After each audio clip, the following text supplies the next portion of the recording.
Hello, I'm Jacob, and this is the Prepper's Bunker Outdoors. We just finished day 2 of the Bushcraft class at Randall's Adventure Training, and we wanted to talk to you about what we did today. Something to note that we didn't mention for day 1 was that at Randall's Adventure Training, these classes are going to be a little bit different every year. They have a rotating curriculum, and it can be based on a lot of things, but just because we did it this year doesn't mean that we'll do it next year. But if there was something specifically that somebody wanted to do, I'm sure they could request it. This is really a low-stress class, and there have been some students in class that have requested specific things, and we've been able to go over it. It's been a lot of fun. This channel is completely funded through sales on my website, beachandtactical.com, where I hand make custom survival and tactical gear to order, through patronage at patreon.com, and through sales on Grunt Style through my brand ambassador link. All of those links will be in the description box below. This channel is not funded through AdSense, YouTube, or manufacturers, or any of that crap. So, today started with us catching something in one of the traps that we set yesterday. We got a possum. So we all walked out there and dispatched the possum. Mariah didn't like it very much. But it was very humane, very quick. And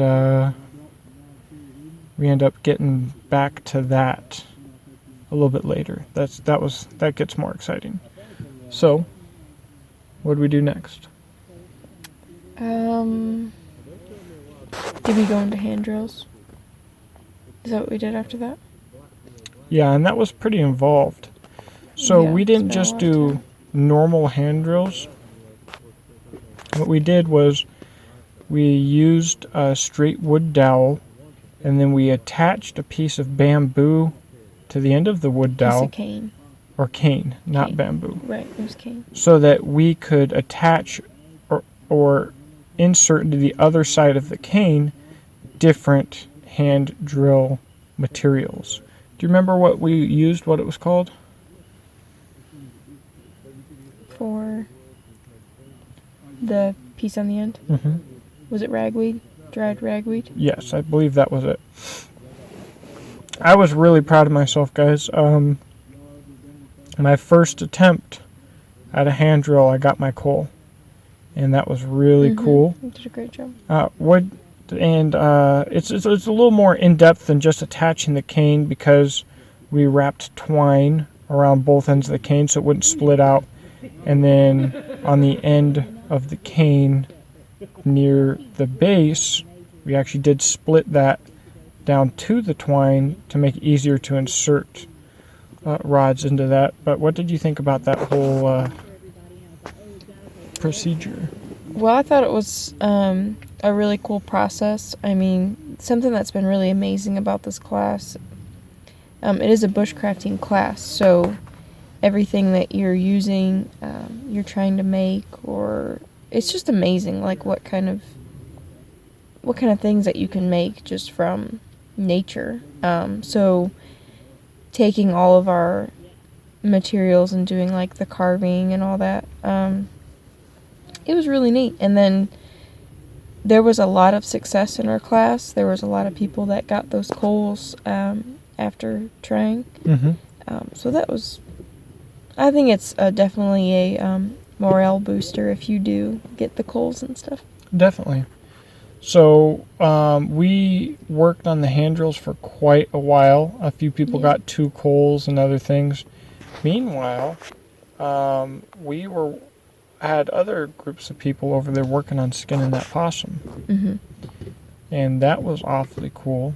And what did you think about that process, Mariah? Well, one of the other females in the class, Jessica, she was actually the one that did most of the skinning, so it's, for someone like me who's never really done anything like that, it was interesting to watch.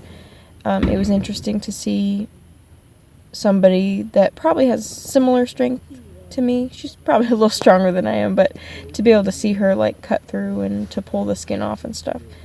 But I think I think a lot of people really enjoyed watching that process. Yeah, and not just watching, but then the possum was thrown in the crock pot, some potatoes and carrots. Well, not a crock pot, but Dutch oven. Dutch oven over the fire. Oven. We didn't have a crock pot. That's funny. But and we both tried it, and it was very good. Yeah, it was. It was not bad. So possums around my house better start watching out. We're gonna start eating possum in the Peterson family. No. No. I mean, it wouldn't be my pick of something to eat. Just because of what possums eat, they're just... All around our house, they wouldn't eat anything bad. No, they're just a little gross. So after the possum and after lunch, we kind of started getting into some other stuff. Part of what we did that was very interesting was working with bark. What's up? Well, I was going to say the knife. Yeah, the knife sheaths. That we did. That was really, really interesting. We learned how to make essentially a birch bark sheath, but we were using poplar, tulip poplar. And then, so we were using a draw knife to pull the outer bark off. I used the Super Kook. And I learned a lot, and I'd really like to do it more often because the bark that you pull off there the inner bark is so incredibly useful. Mm-hmm. That was really cool, and part of the coolest thing about this class is the bushcrafting, obviously, making the fish hooks and the bark sheath is just super cool. One of the problems that you always run into is a lot of this stuff, you need to harvest the material, and then the material needs to dry, ideally. Like, you could make the sheath like we did with wet wood, but in the long term, that wood's going to expand a bit, and then your knife's going to be loose in there unless you dry it properly. So really, these tasks are more of what you would have set up in a primitive community, as opposed to really survival. But you could use them in a survival situation, but bushcraft is not about survival. It's about crafting in the bush. I say that a lot. People don't get it. But there's definitely a difference. Definitely. Between doing a survival class and doing a bushcrafting class. This is my first bushcrafting class, and, some of the things that we did, I'm thinking, well, in a survival situation, you might not have that. It's not a survival class. That's not what it's for. Right. But there's a big difference. We are learning to think outside of the box. Yes, definitely. To use natural materials.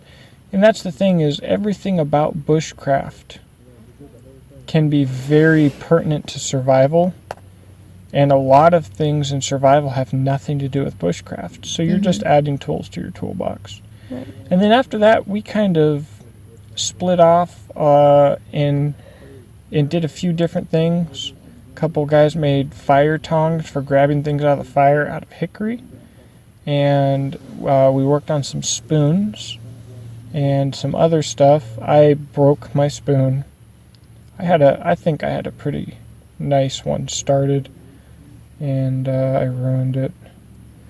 That sure is a bummer. Oh, really big for me is, as you guys probably know, I broke an Essie Hunglis too, and Jeff Randall, the co-owner of the company, personally gave me the new replacement. That was really, really cool for me. Also, I got to use Essie's carving hatchet prototype, and I'm going to do a video on that. Holy cow. I'm so excited for that to get out, because a lot of people have been a bit negative about how they think it's going to perform. It's going to be good, guys. So that was really cool. Anything overall that I missed for the day, Maria?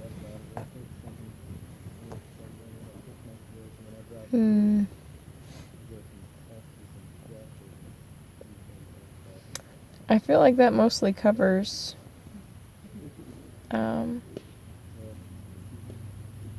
today. Now there were a couple things yesterday that we did. We did a little bit more with fire on day one that we forgot to talk about in the first video. We did the fish hooks. I think we've talked about everything.